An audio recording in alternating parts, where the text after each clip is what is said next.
জানেন কি জানেন কি সাকিব আল হাসানের ঘর বাড়িঘর কেন পুরালো না মাগুরাবাসী? সাকিব আল হাসানকে নিয়ে সমালোচনা যারা করেন রাজনীতির মাঠে, তারা সবাই মাগুরার বাহিরের। আপনারা কি জানেন সাকিব আল হাসান এমপি হওয়ার পরে মাগুরাতে বিএনপি, জামাত, অন্য দলের সবাই নির্বিশেষে সুন্দরভাবে ছিল।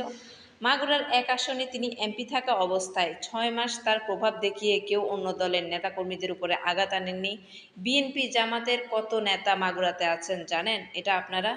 5ই আগস্টের পরে জামাতের আমির মাগুরাতে গিয়েছেন। কয়েকটা জেলার মধ্যে মাগুরা অন্যতম তাই।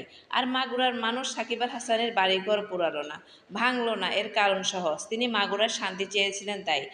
যেখানে বাংলাদেশের সর্বশ্রেষ্ঠ অধিনায়ক মাশরাফি বিন মুর্তজার বাড়ি নড়াইলবাসী পুড়িয়ে দিল, সেখানে সাকিব আল হাসানের বাড়ি কেন পোড়ালো না?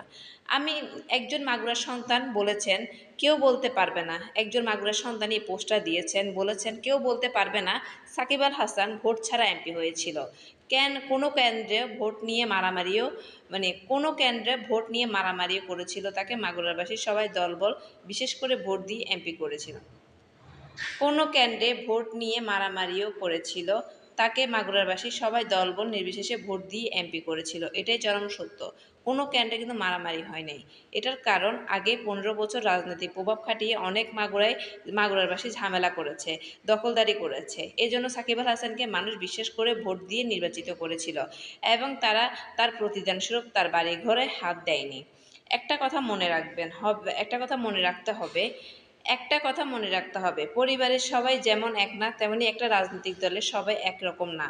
উদাহরণস্বরূপ বলতে পারি, 5ই আগস্টের পরে অনেক সমন্বয়ক চাঁদাবাজি করেছে, এর প্রমাণ আপনারা দেখেছেন। তার জন্য কি গণঅভ্যুত্থানে ভুল ছিল? 18 বছরের পারফরমেন্সের বিচার না করে 6 মাসের এমপি নিয়ে বিচার করছি আমরা। তিনি এমপি হয়ে কি এমন খারাপ কাজ করেছে বলেন তো? বিদ্রোহ বিদ্রোহ তিনি বিজ্ঞাপন করে টাকা ইনকাম করেন, ইন্টারন্যাশনাল 1 নাম্বার প্লেয়ার, তাই পৃথিবীতে একটানা এত বছর নাম্বার 1 কোনো প্লেয়ার থাকেনি, তাই তার বিজ্ঞাপনের ডিমান্ড অনেক বেশি। তিনি কাজ করে টাকা ইনকাম করছেন, তাহার ফেস ভ্যালুর দাম অনেক বেশি। তিনি এটা অর্জন করেছেন নিজের যোগ্যতায়, এটা তো অপরাধের কিছু না। খেলার বাইরে কাজ করার জন্য তাহার পজিশন তো কখনো সরে যায়নি বিশ্বের 1 নাম্বার থেকে। উনি পুরো বিশ্বের 1 নাম্বার, এটা বলতে গেলেও আমার গায়ের গুজবাম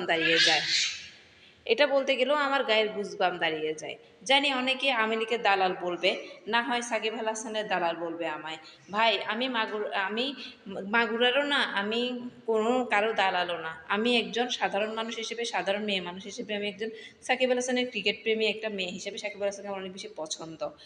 আগের এমপিদের শাসন আমলে দেখেছি ভোট কেন্দ্রে মোটামুটি ভোট কেন্দ্রে কী হয় না হয়, কিন্তু আমি সাকিব আল হাসানকে অনেক বেশি পছন্দ করি। আবার যদি সাকিব আল হাসানের যদি আসে, যদি নির্বাচন করতে আসে, এটাই নিশ্চিত চ্যালেঞ্জ আমিও দিতে পারি যে সাকিব আল হাসানই জিতবে নৌকার পক্ষে হয়ে যদি দাঁড়ায়, আওয়ামী লীগের পক্ষে হয়ে দাঁড়ায়। আর যে ভালো তার ভালো বলতেই হয়।